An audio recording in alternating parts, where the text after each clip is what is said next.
I'm Jessica Goebel.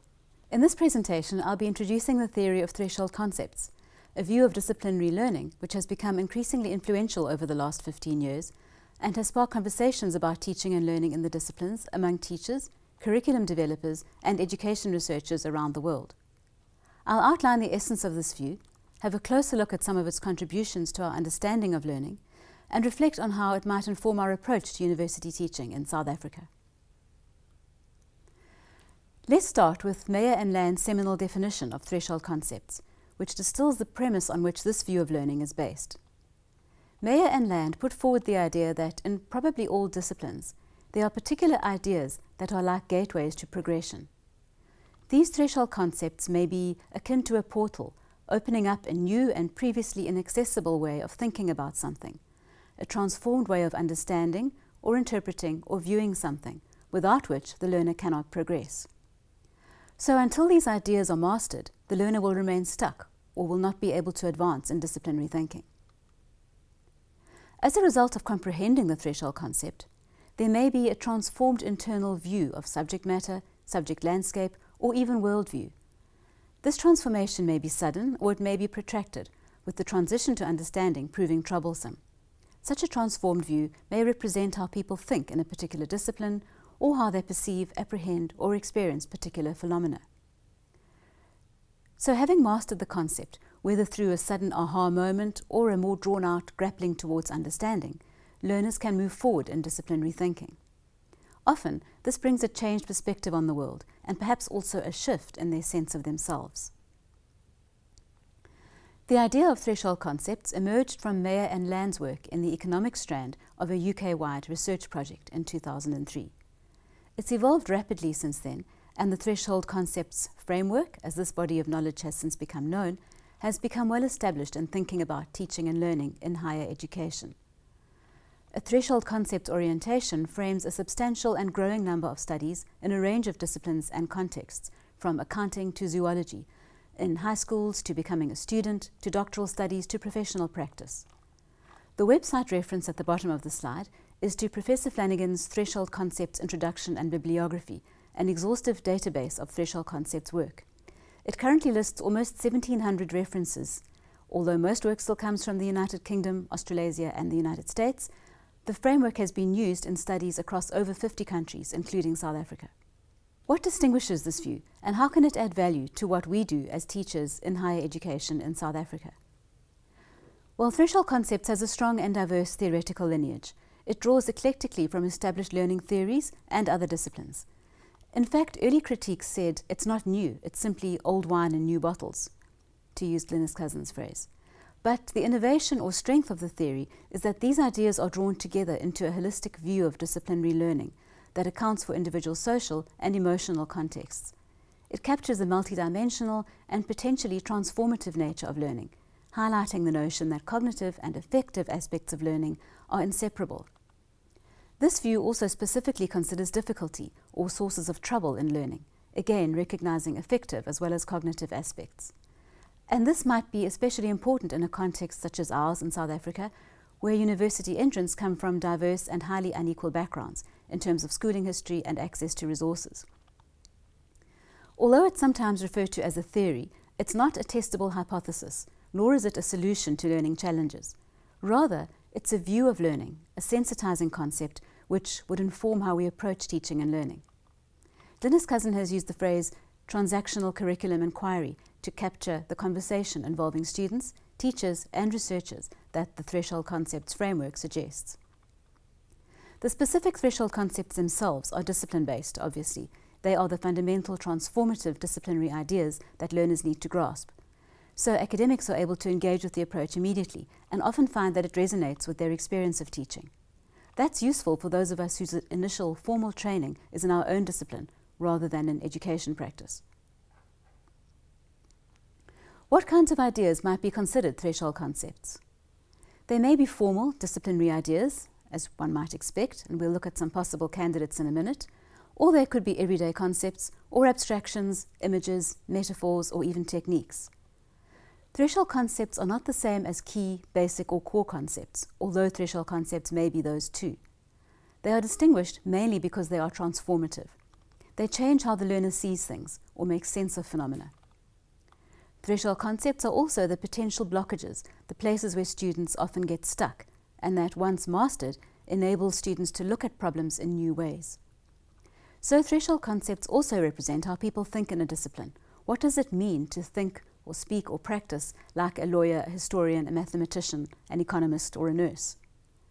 Ultimately, threshold crossing brings disciplinary ways of knowing and being.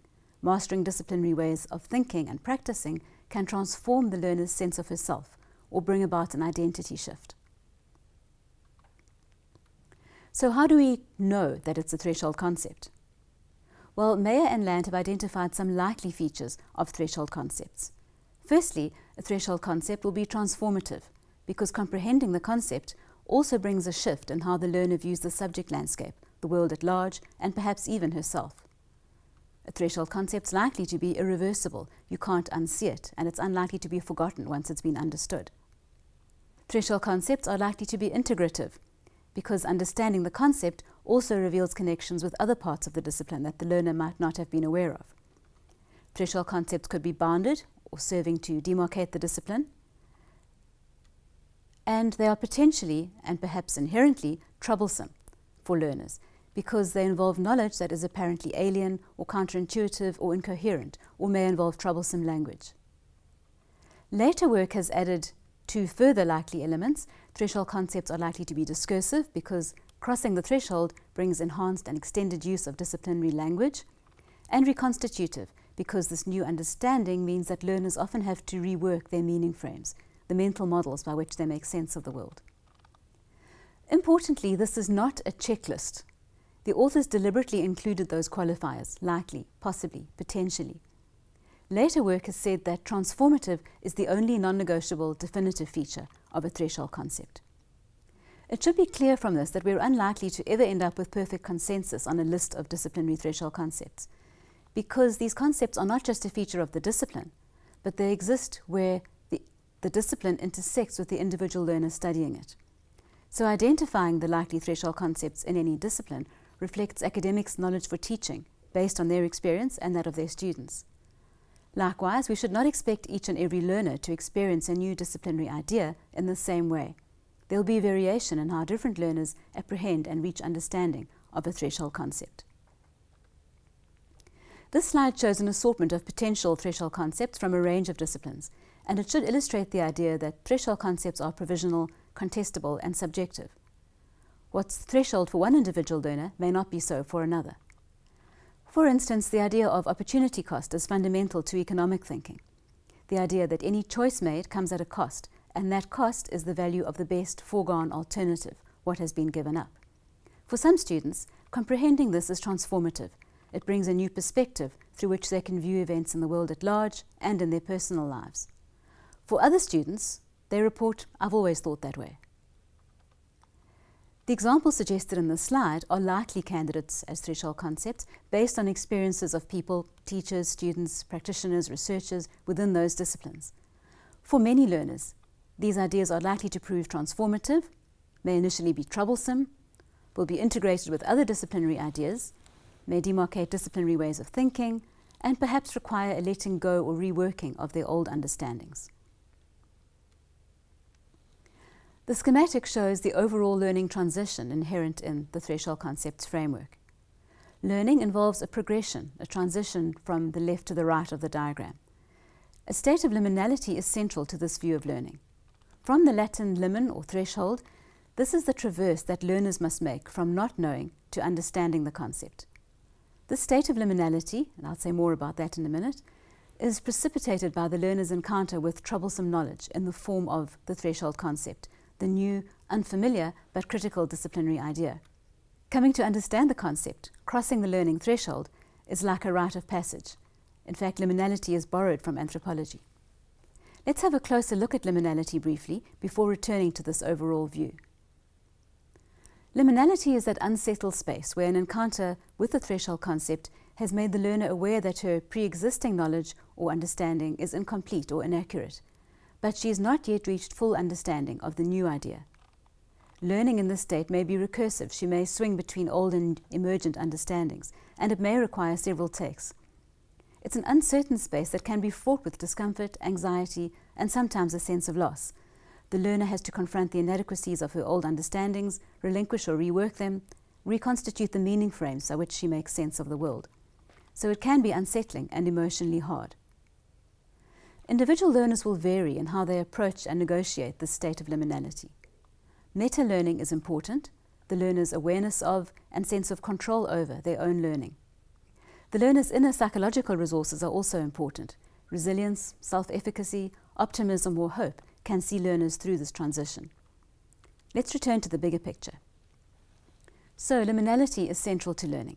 It's strongly influenced by context in the disciplinary, social and personal spheres. How the learner responds to the challenges of liminality is critical. As in any encounter with the unknown or potential danger, we can talk about fight or flee responses. If the learner is able to fight and persist in the face of difficulty, she can cross the threshold, reach understanding, and experience the transformative, integrative, irreversible impacts emerging with a new worldview and perhaps a new sense of self. However, if she can only flee or freeze, she'll remain defensive and stuck and may fail or withdraw, literally or emotionally, from the learning process. So if we conceive of disciplinary learning in this way, how might this direct us to re-examine curriculum and pedagogy in the disciplines we teach? It's a wide question, but it may be helpful to think about it in terms of the contributions the Threshold Concepts framework makes in three major areas. First, in its focus on disciplinary ideas. Second, the idea of liminality and its associated complexities. And third, the interactions between knowing and being and how learning transforms both. First, a Threshold Concepts lens can help us to review curriculum and content in our disciplines. We could start by asking, what are the important ideas? What are the stuck places, the troublesome transformative points? What does mastery entail in our discipline? Land et al. Refer to these as the jewels in the curriculum. We should pay attention to how we teach them, how we sequence them, and how much time we allow, given that learning is not always linear and often requires several takes. Less may be more, particularly in our South African context where one of our challenges is high proportions of underprepared students. This might be especially pertinent. A narrower initial focus may enable deeper learning and more meaningful engagement, so we should avoid a congested curriculum. The idea of troublesome knowledge also prompts us to ask if there are tacit rules of the discipline or of academic engagement more generally that we need to make more explicit. Turning to how we might rethink our teaching, teachers' discipline knowledge and teaching skills, their pedagogical content knowledge, affect how students engage with threshold concepts. How can we design teaching strategies to bring about transformed understandings? Can we make opportunities for students to confront precisely those troublesome aspects of a disciplinary idea? With regard to variation, we need to listen for understanding. Because students vary in how they reach understanding, we should also consider whether our current assessment approach really measures threshold concept mastery. The framework also draws attention to preliminal variation. How do students differ in terms of what they come in with? Are there partial or incorrect prior understandings to unlearn? And we should be aware of facets of underpreparedness such as mathematical and general literacies. How do we encourage integration and reworking of understanding? Can we find opportunities for students to connect up their learning, for instance through problem-based learning or using reflective journals? And are there meta-learning thresholds we can help students breach, for instance in terms of approaches to learning and conceptions of knowledge, where learner biography might involve poor schooling? Thirdly, how can teachers support students through the transformations that learning engenders? In the emotionally exacting liminal space, where students are dealing with transformed perspectives and a shifting sense of self, the impact of the teacher's role is amplified. How can we create a supportive teaching and learning environment to mitigate effective challenges? It's a broad question with many intangibles, but two things to highlight as far as the teacher's role goes might be that we can help students develop metacognitive skills, especially a tolerance for uncertainty, and reassure them that some anxiety is normal and part of learning. And we can help them develop a sense of their place in the discipline as they master disciplinary ways of thinking and practicing.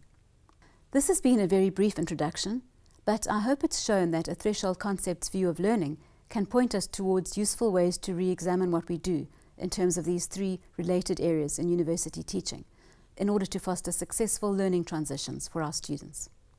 Thank you. If you'd like to continue the conversation, I'd love to hear from you at this email address. For further reading, Professor Flanagan's Threshold Concepts webpage is the best place to start.